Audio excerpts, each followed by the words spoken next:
What's going on, Wolfman fans? Back with another video. So, this is weaponized stupidity that I'm about to go over.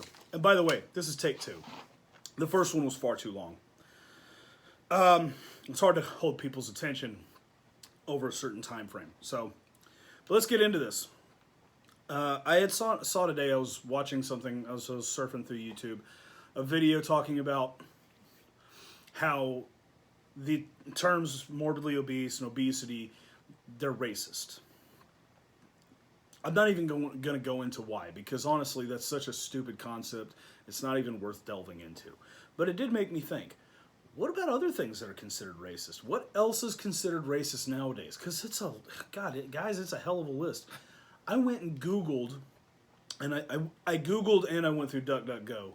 I go through multiple search engines because different search engines will yield different results. Google's results tend to be more left-leaning, so you'll see a lot more CNN articles and stuff about how all these different ways Trump is racist. I typically like to go with DuckDuckGo because it's a lot more. It's a lot more middle of the road. You get a mix of everything. So I started finding stuff, and I found a couple of different lists, and one of them was like a list of 10. The other was like a list of 40. I was like, oh, man, let me hit that list of 40. That's a lot of good stuff. Now, this is a list from 2017. Yeah, still during Trump's presidency, but I feel like things have gotten worse since then. In fact, I know things have gotten worse since then. And I started writing everything down. I only got to 20. Because after that, I was just like, dude, after you start writing down stuff like swans and sheep, snow, these things are considered racist because reasons. So I was like, you know what, let me move on to something a little more broad and see if I can make something out of it. So I found something that's 10 basically microaggressions that you should avoid, and I think these are more geared towards the workplace, but they're ridiculous, and I'm going to go through them right now. So let's get started. Number 1, saying to a coworker, "You're so articulate." So apparently, it's either racist, sexist, or just simply a microaggression, one way or another, to compliment someone on their vocabulary and speaking abilities. Apparently. Now, I didn't know that, and I would have thought you could just say, well, thank you. I thought that would have been the natural response, but apparently that's where I'm wrong. That's my white privilege speaking. That's where, my white European ancestry comes into play to just accept a compliment. What do I know? Look, personally, if you can't take in a compliment where people think you're intelligent and you speak well, maybe you should just never talk to anybody ever. Just don't talk. Write it down and show them like on a notepad. Wait, they may compliment your handwriting. Moving on. Number 2. You're trans? You don't look trans at all. Okay, this one I'm going to call bullshit on because... And granted, this is just my opinion, and this is what I believe.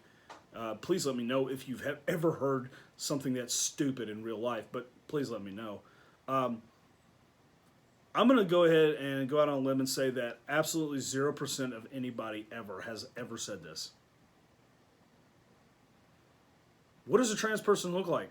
And if you are that stupid, dense person who says such a thing, the individual you're saying it to has full reign to punch you in the mouth. Because it's just a dumb thing to say. It's not a microaggression, it's just simply ignorant. And honestly, if you're the person, if you're the trans person, somebody comes and says that to you, you call them on their stupidity, yeah, well, what does a trans person look like? Make them feel stupid and walk away. That's literally all you can do. But publishing in an article for everybody to read about how it's a microaggression, and you went home and cried into your pillow, you're a pansy. And if you're a trans man, you need to grow a pair. You're gonna need them. Just saying. Anyways. Moving on. Number 3. Oh, sorry. Wrong person. So apparently being mistaken for somebody else is a microaggression. I think the connotation here is that it insinuates that all people of color look the same. And as white people, we feel so entitled and whatever. And white privilege leads us to just look at them as they're all, look at black people and Asians and Hispanics as whoever, as if they're basically interchangeable. I actually I learned a word, by the way, meaning that, and I don't know if I'm saying it right, fungible or fungible, which apparently is also on this list of racist things. It says fungible people of color. Look, none of y'all guys are interchangeable. I know we're all individuals, and that individualism does matter to an extent. It's not everything. It's not the be-all, end-all, but to an extent, it does matter. When somebody says something like, oh, sorry, wrong person, just go, it's cool, and walk off. That's literally the response. That is the normal person response. That's not the white person response.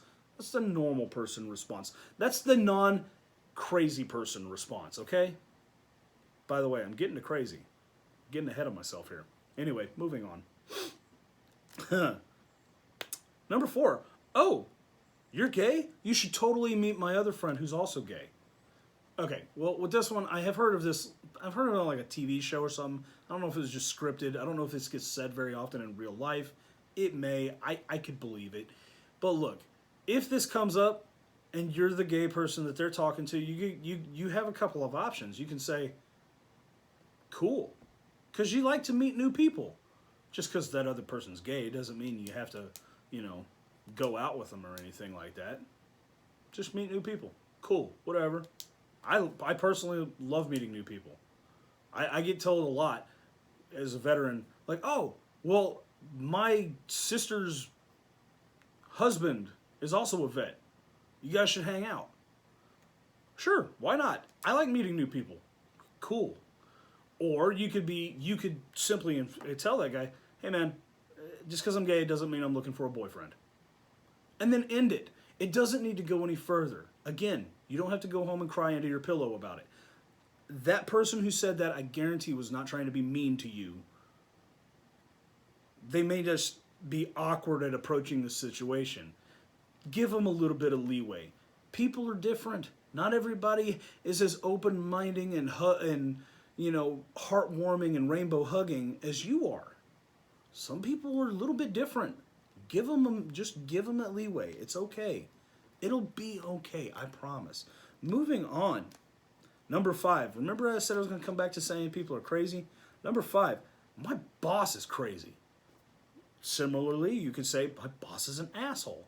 But really what this is referencing is like female bosses or bosses who are people of color.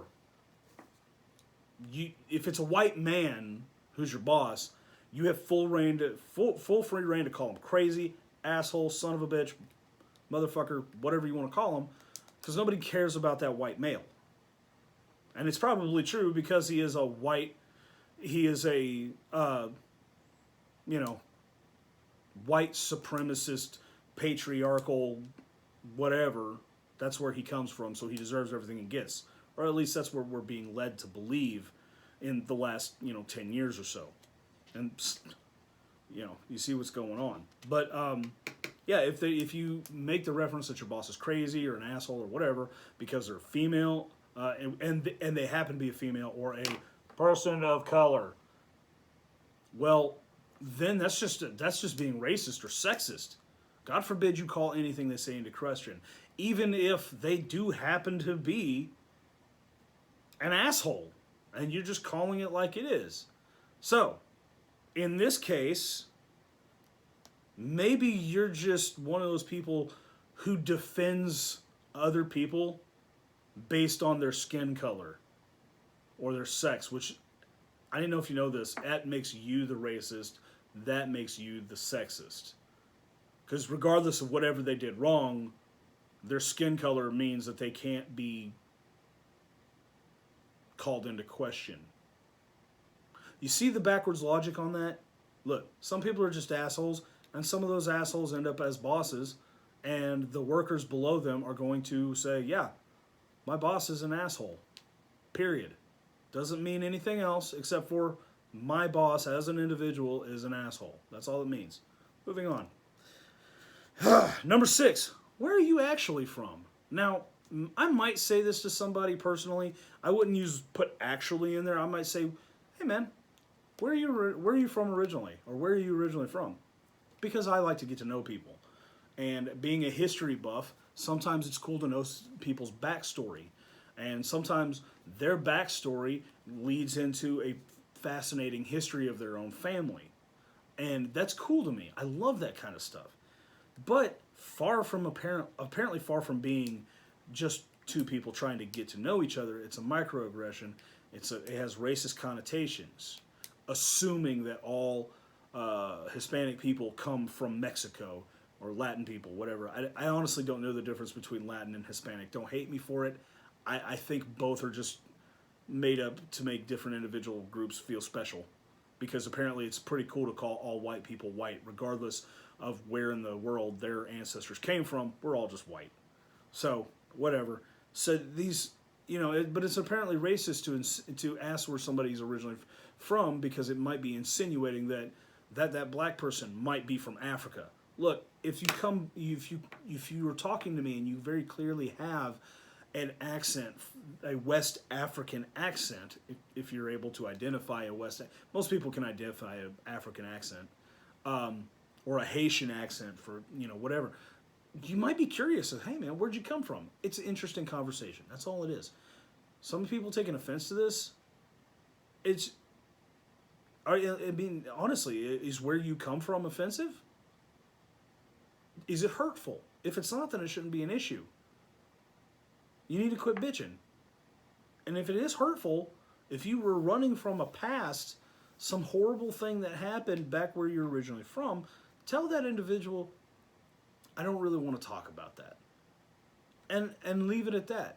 All right? It's not hard. Don't have to go home again. Cry into your pillow. It's not worth it. All right. Moving on. Number 7. It's inspiring how you've overcome your disabilities in life. So apparently, being someone's inspiration is offensive now. Look, I used to be a range safety officer at a gun range, okay? And I had the opportunity to work with a bunch of disabled veterans. I'm talking guys that were paraplegics with a lot of nerve damage, guys that had massive burns on their bodies, guys that had missing limbs, stuff like that. I had one guy. He was right-handed, but his right hand had been blown off, and he had a prosthetic with hooks on it. He learned to shoot again with that hand. He also became left-handed. He trained himself and could shoot better left-handed, one-handed. This dude was awesome. There's a guy that was a paraplegic. He didn't let that stop him. On his wheelchair, because he could only, from the neck up, on his wheelchair, he had a bracket that was mounted that he could mount his AR to, and he'd see through the sights. He'd blow through a straw, and it would pull the trigger. He went hunting with this thing. I helped him sight it in so he could go hunting. That's inspiring. But these guys didn't let it stop them. But apparently, there's some people out there who feel this is an ableist statement, if you believe such nonsense. Look, if you really want to wallow in self-pity that much, I don't know what to tell you. Don't talk to people. Don't go out in public. That's all there really is to it. But it's really sad, because that means that you haven't gotten over your disability. I'm just saying. Moving on. Number 8, your name is so hard to pronounce. Look, for those of you out there with those hard to pronounce names, it's no surprise to you when somebody tells you your name is hard to pronounce. You know that. It's your name. You've dealt with that name your whole life. You've had teachers and, whoever through your whole life go, how do you pronounce this? And they'd ask you that question. This is a golden opportunity for one of two things. Or three things, really. Either one, it's a teachable moment. Teach them how to say your name. Break it down for them so they can say it correctly. 2, give yourself kick-ass nickname. I knew a captain in the army. His last name was literally 26 letters long. He said, I tried to pronounce it one time. He's like, just call me Captain G. Cool. Captain G he was. Or, option 3, go get your name legally changed to something people understand. If you have a problem with people not being able to pronounce your name, that's more of a you problem than a them problem, okay? Not everybody can easily pronounce anti-disestablishmentarianism when they see it written down, all right? Moving on. Number 9, do you even know what Snapchat is? Like, look, to me this sounds like a hipster millennial phrase.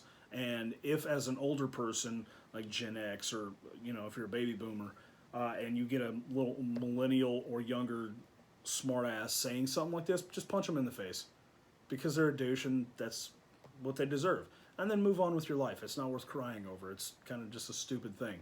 And if you're one of these hipster millennial douches that says stuff like this, you need to be punched in the face because you're a douche. That's all there is to it. It's not a microaggression. It's just a stupid thing to say. Number 10. Are you an intern? You look so young. I don't know